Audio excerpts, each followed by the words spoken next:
بسم اللہ الرحمن الرحیم۔ یہ کلپ نمبر 44 ہے اور آج ہم سورہ بقرہ کی آیات نمبر 94، 95 اور 96 کا ترجمہ اور تفسیر پڑھیں گے۔ اللہ رب العالمین نے ارشاد فرمایا، قل ان كانت لكم الدار الآخرة عند الله خالصة من دون الناس فتمنوا الموت ان كنتم صادقین۔ ترجمہ، آپ انہیں بتائیے کہ اگر بقول تمہارے آخرت کا گھر واقعی تمہارے ہی لیے ہے، باقی لوگوں کے لیے نہیں، تو پھر تم موت کی تمنا کرو۔ فَتَمَنَّوُا الْمَوْتَ، پس تم موت کی تمنا کرو، ان کنتم صادقین، اگر تم اپنے دعوے میں سچے ہو۔ اس آیت مبارکہ کا جو شان نزول ہے بڑا ہی خوبصورت ہے۔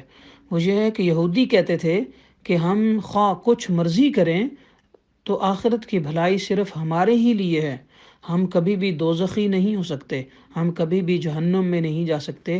انہیں یہ مکمل کانفیڈنس تھا۔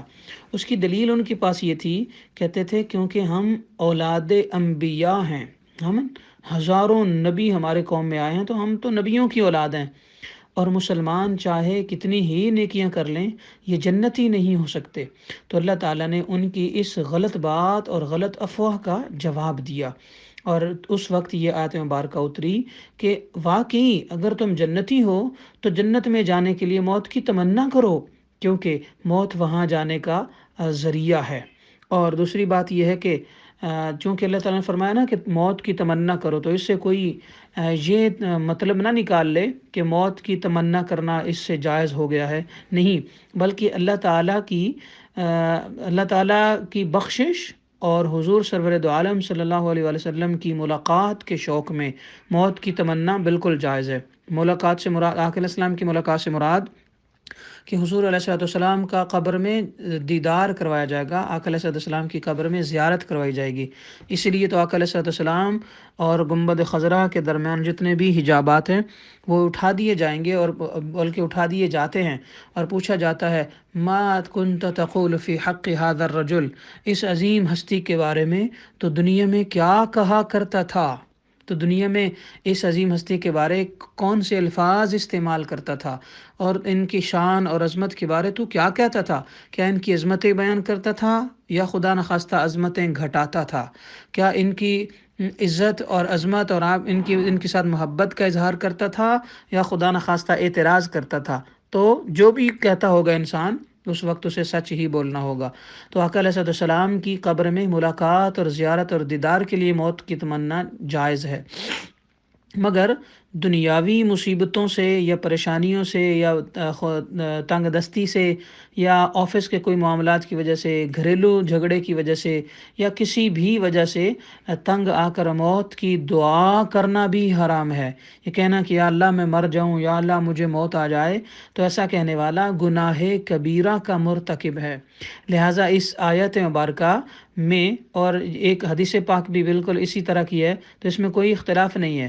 یہ تو موت کی تمنا کا ذکر تھا، ہاں خودکشی کرنا حرام ہے، سوسائڈ کرنا حرام ہے، خواہ وہ کسی بھی نیت سے ہو، یعنی سوسائڈ کسی بھی نیت سے ہو، چاہے وہ آپ کہیں کہ لو جی میں مدینہ جا رہا ہوں اور وہاں جا کے مروں گا، تو وہ موت بھی حرام کی موت ہے۔ اسی طرح اگر آپ کہیں کہ میں مکہ شریف میں وہ آخری چھت پہ جا کر نعوذ باللہ چھلانگ لگا کے اپنے آپ کو مار لوں گا، تو اس طرح کرنا بھی حرام ہے۔ اگر کوئی مرے گا تو وہ حرام موت مرے گا۔ جیسا کہ 2018 میں عمرہ پر تھا، تو وہاں پر یو کے سے آیا ہوا ایک عاشق کہہ لیں، مگر یہ خود ساختہ عاشق ہوتے ہیں جو علم کے بغیر، قرآن و حدیث کی روشنی کے بغیر خود ساختہ فیصلے کرتے ہیں۔ تو اس نے باقاعدہ مکہ پاک کی جو آخری چھت ہے برآمدوں کی، اس پہ چڑھ کر عشاء کے وقت اذان ہو رہی تھی تو چھلانگ لگا دی، اور زمین پر آتے ہی اس کا سر پھٹ گیا اور اس کی فوری ڈیتھ ہو گئی، مگر ایسی موت کو بھی حرام موت قرار دیا گیا۔ لہٰذا کوئی مکہ کے اندر بھی اگر خدا نخواستہ سوسائڈ کرتا ہے تو اس کی حرام موت ہے، اور اس کے لیے وہ سارے کے سارے احکامات ہوں گے جو کسی اور جگہ پر سوسائڈ کرے۔ لہٰذا اس سے ہمیں ہر صورت بچنا چاہیے۔ تو اس آیت مبارکہ 94 میں اللہ تعالیٰ ان نام نہاد لوگوں کی غلط فہمی کو دور کرتا ہے جو اپنے آپ کو محبوب ربانی اور پتہ نہیں اور کیا کیا کچھ سمجھتے ہیں. یعنی ایک تو واقعی میں اللہ کے نیک بندے ہوتے ہیں نا، تو وہ کانفیڈنس میں نہیں ہوتے، بلکہ وہ اللہ تعالیٰ کی رحمت مانگتے ہیں، گناہوں کی بخشش مانگتے ہیں. اسی طرح وہ اپنے آپ کو کوئی بہت ہی، یعنی اپنی زبان سے ہی بہت اللہ تعالیٰ کی بارگاہ میں پہنچی ہوئی چیز شو نہیں کرتے. تو انہیں بتایا جا رہا ہے کہ جو وہ لوگ جو بلا وجہ کانفیڈنس میں ہیں کہ اگر واقعی تم اللہ تعالیٰ کے محبوب ہو اور جنت تمہارے ہی لیے ہے، تو پھر کرو موت کی تمنا، تاکہ وہاں جا کر اور وہاں پہنچ کر ہر طرح کی راحت پاؤ. یعنی تمہیں پتہ چل جائے کہ واقعی تم، یعنی مرنے کے بعد پتہ چلے گا کہ اچھا اور برا کون ہے اور پھر اس کا ٹھکانہ کہاں پر ہے. لیکن وہ موت کی تمنا نہیں کرتے. وجہ یہ ہے کہ ہر ظالم موت سے گھبراتا ہے اور لمبی زندگی کی آرزو کرتا ہے. تو اس آیت مبارکہ میں رب کائنات نے دو ٹوک لفظوں میں کہہ دیا اور فرما دیا کہ یہودی ہوں یا آج کے دور کے خود ساختہ نیک لوگ ہوں، کوئی بھی بندہ ایک تو برے کام کرے اور دوسرا کہے کہ نہیں میں بخشا ہوا ہوں، ایسا سوچنا بھی غلط ہے. اور آگے ارشاد فرمایا اللہ تعالیٰ نے خود ہی جواب دیا ان کی بات کا، وَلَن يَتَمَنَّوْهُ أَبَدًا بِمَا قَدَّمَتْ أَيْدِيهِمْ وَاللَّهُ عَلِيمٌ بِالظَّالِمِينَ. اور وہ ہرگز کبھی بھی اس کی تمنا نہیں کریں گے ان بدعمالیوں کے سبب جو وہ کرتے ہیں، اور اللہ تعالیٰ خوب جانتا ہے ظالموں کو. اس آیت مبارکہ میں رب کائنات نے دو ٹوک لفظوں میں ایک بار پھر بیان فرما دیا ہے کہ جو یہ ظالم لوگ ہیں یہ کبھی موت کی تمنا نہیں کرنے والے، یہ تو لمبی زندگیاں مانگتے ہیں. اور آگے فرمایا سورہ بقرہ کی آیت نمبر 96 یعنی 96 میں، وَلَتَجِدَنَّهُمْ أَحْرَصَ النَّاسِ عَلَى حَيَاةٍ وَمِنَ الَّذِينَ أَشْرَكُوا يَوَدُّ أَحَدُهُمْ لَوْ يُعَمَّرُ أَلْفَ سَنَةٍ. فرمایا اور آپ یقیناً ان کو پائیں گے زندگی کے لیے سب لوگوں سے زیادہ حریص، یعنی کہ سب سے زیادہ انہیں لالچ ہوگا کہ ہمیں لمبی زندگی مل جائے، ہماری عمر کم نہ ہو جائے. تو فرمایا وَمِنَ الَّذِينَ أَشْرَكُوا، اور مشرکوں میں سے تو ہر ایک کی خواہش ہے کہ وہ ہزار برس جیے. وَمِنَ الَّذِينَ أَشْرَكُوا يَوَدُّ أَحَدُهُمْ لَوْ يُعَمَّرُ أَلْفَ سَنَةٍ، ان میں سے ہر ایک کی یہی خواہش ہے کہ وہ تو 1000 سال جیے. وَمَا هُوَ بِمُزَحْزِحِهِ مِنَ الْعَذَابِ أَن يُعَمَّرَ. یہ لفظ تھوڑا سا مشکل ہے، جب بھی آپ تلاوت کریں تو اس کو ایسے ہی پڑھا کریں جیسے میں ابھی پڑھنے لگا ہوں دوبارہ. وَمَا هُوَ بِمُزَحْزِحِهِ مِنَ الْعَذَابِ أَن يُعَمَّرَ. تو اس کا ترجمہ ہے حالانکہ اتنی مدت جینا بھی نہیں بچا سکتا ان کو عذاب سے. واللہ بصیر بما یعملون، اور اللہ سب کچھ دیکھنے والا ہے جو کچھ وہ کرتے ہیں. اس آیت مبارکہ میں بھی رب ذوالجلال نے غیب کی خبر عطا فرمائی جو قیامت تک دیکھی جا رہی ہے. کفار دنیاوی زندگی پر بہت حریص ہوتے ہیں اور موت سے بہت بھاگتے ہیں. مومن اگر زندگی چاہتا ہے تو صرف اس لیے کہ زیادہ نیکیاں کرے، آخرت کا توشہ جمع کرے، آخرت کے نامہ اعمال جو ہیں آخرت کے لیے انہیں بھر لے. اور کفار صرف دنیا ہی میں جینا پسند کرتے ہیں، کیونکہ دنیا مومن کے لیے تو قید خانہ ہے اور کفار کے لیے جنت ہے، اور آخرت مومن کے لیے جنت ہے اور کفار کے لیے جہنم ہے. یہی اللہ تعالیٰ کا فیصلہ ہے. تو مومن کو ایسا ہی چاہیے کہ بندہ مومن کبھی بھی ایسی بات نہ کرے کہ وہ کہے مجھے صرف دنیا میں ہی میں رہنا ہے. نہیں، یہاں آپ 1000 سال بھی رہ لیں تو بھی اللہ کے پاس جانا ہے. تو پھر اللہ تعالیٰ پر چھوڑ دیں کہ اللہ جب بھی ہمیں لے جائے اور اس کی رضا پہ راضی رہیں. ہاں مگر موت ایمان والی مانگے، موت عزت والی مانگیں، موت خیر والی مانگیں، موت اللہ تعالیٰ کی خوشنودی والی مانگیں، موت آقا علیہ السلام کے جلووں میں اور زبان پر کلمہ طیبہ جاری ہونے والی مانگیں. اللہ ہمیں ایسی موت ہی عطا فرمائے. تو اس سے ایک اور بھی بات پتہ چلی کہ لمبی عمر یا زیادہ مال و دولت کا مل جانا اللہ کی رضا کی علامت نہیں، جب تک کہ اس مال و دولت اور لمبی عمر سے نیکی نہ کمائی جائے.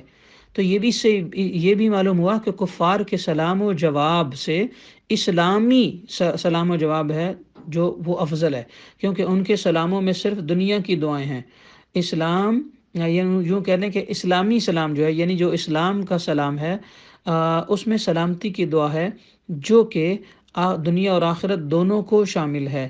یہ بھی معلوم ہوا کہ جو لوگ بھاگ جاتے ہیں ان کی سزا زیادہ سخت ہے. تو رب کائنات نے ساتھ مبارکہ میں بہت ساری چیزیں ہمیں بتائی ہیں. اور آیت نمبر 96 کی جو تفسیر ہے وہ بھی تھوڑی سی آپ کے سامنے رکھنا چاہوں گا کہ اللہ تعالیٰ نے ظالموں کی اس خصلت کو بیان فرمایا ہے کہ جو یہ لوگ زندگی کے لیے بڑے حریص اور لالچی ہوتے ہیں، لیکن حقیقت یہ ہے کہ اگر وہ 1000 سال بھی زندہ رہیں تو بھی موت کے پنجہ سے بچ نہیں سکتے، بلکہ ان کی لمبی عمر زیادہ گناہ اکٹھے کرنے کا باعث بنتی ہے، عذاب ان کا منتظر ہے، اور وہ اللہ تعالیٰ سے ایک لمحہ بھی غائب نہیں ہو سکتے۔ وہ ہر وقت ان ظالموں کے کرتوت دیکھ رہا ہے، ان کی ایک ایک حرکت اس اللہ کے علم میں ہے، اور یہ 1000 سال بھی جی لیں تو بالآخر انہیں اپنے کیا کا جواب دینا ہوگا۔ ان کے برعکس اللہ کے سچے اور نیک بندے، ان کے لیے دنیا ایک قید خانہ ہے اور موت آزادی کا پروانہ ہے۔ یہی وجہ ہے کہ بندہ مومن شہادت کی موت مانگتا رہتا ہے۔ اور اگلی بات، چونکہ اللہ تعالیٰ نے اس میں فرمایا نا کہ اگر انہیں 1000 سال بھی عمر دے دی جائے، تو اس میں ایک خاص یہ نقطہ ہے، سائنسی نقطہ۔ اللہ تعالیٰ فرماتا ہے نا سورہ بقرہ کی آیت نمبر 96 میں کہ یود احدہم لو یعمر الف سنہ، تو تمنا ان میں سے ہر ایک تمنا کرتا ہے کہ کہیں وہ 1000 سال جی لے۔ تو سائنسی نقطہ کی طرف اشارہ کرتی ہے وہ یہ کہ یہودی اور مشرکین اور نصارہ مین کرسچنز، یہ سب کا ذکر اس آیت میں آتا ہے، یعنی زندگی کی مدت بڑھانے کے لیے یہ جستجو کرتے رہتے ہیں، اور ان کی ریسرچ بھی اس پر ہوتی رہتی ہے، اور یہ ریسرچ ممکن ہے کہ یہ بار آور ثابت ہو جائے، ممکن ہے کہ یہ اس ریسرچ کے نتیجے میں ایسا کوئی فارمولہ نکال لیں کہ وہ ایک بندہ 1000 سال تک جینے لگ جائے۔ تو چونکہ اللہ تعالیٰ کا فرمان کبھی جھوٹا نہیں ہو سکتا، اس لیے مستقبل قریب میں اگر سائنس جو ہے وہ ممکن ہے کہ انسانی عمر 1000 سال کے لگ بھگ بھی نکال لے اور انسان کی ایسی عمر ہو جائے، جیسے کہ انسان کے ابتدائی زمانہ میں بھی عمریں بہت لمبی ہوتی تھی۔ تو یہ ہونا سچ ہے، ایسا ہونا ممکن ہے، لہٰذا ایسا ہونا ہو سکتا ہے، پر اس وقت بھی مطلب یہ نہیں ہوگا کہ سائنس بازی لے گئی ہے، نہیں، بلکہ قرآن پاک نے 1400 سال پہلے بتا دیا تھا کہ ان کی عمریں 1000 سال ہو سکتی ہیں، اور اگر 1000 سال بھی ہو جائیں تو تب بھی لمبی عمر ان کو کوئی فائدہ نہیں دیتی۔ شرط یہ ہے کہ اس سے یہ فائدہ حاصل کریں، ایمان لائیں اور نیک اعمال کریں۔ اور حضرت نوح علیہ السلام جو ہیں ان کی عمر 950 برس سے زیادہ عرصہ کی ہے، یعنی 950 سال سے زیادہ عرصہ وہ زندہ رہے۔ اور برے آدمی کے لیے لمبی عمر اس کے اعمال بد کی زیادتی اور نتیجتاً اس کے عذاب میں اضافہ کا سبب بنتی ہے۔ حضور سرور دو عالم صلی اللہ تعالیٰ علیہ وآلہ وسلم نے ہمیں یہی فرمایا ہے کہ شہادت کی موت کی تمنا کرو، اور کافروں کی طرح لمبی زندگی اور عیش و عشرت والی زندگی نہ مانگو، وہی زندگی مانگو جس میں اللہ کی رضا ہے، اللہ کی خوشنودی ہے، وہی زندگی کامیاب ہے۔ تو رب کائنات ہم میں سے ہر ایک کو عزت والی، صحت والی، خوشیوں والی، ترقیوں والی، خوشحالیوں والی زندگیاں عطا فرمائے، اور ہمارے ماں باپ کو بھی اور ہماری اولادوں کو بھی زندگیاں عطا فرمائے۔ اور اللہ نے جتنی سانسیں ہماری لکھی ہیں اپنے قرآن مقدس کا صدقہ، اپنے قرآن کریم کا صدقہ، اپنے حبیب کریم علیہ السلام کا صدقہ، اللہ ہماری عمروں کو خیر والی کرے، عزت والی کرے، اسلام کی خدمت والی کرے۔ اللہ ہمیں یہ توفیق دے دے کہ ہم روزانہ کسی نہ کسی صورت میں اللہ تعالیٰ کے دین کا کام کرتے رہیں، اور ہم حلال رزق کی طرف جائیں، اور ہم اپنی زندگی کو برائیوں سے بچائیں۔ یہی کامیاب زندگی ہے۔ اللہ ہمیں ایسا کرنے کی توفیق دے، آمین۔ وما علینا الا البلاغ۔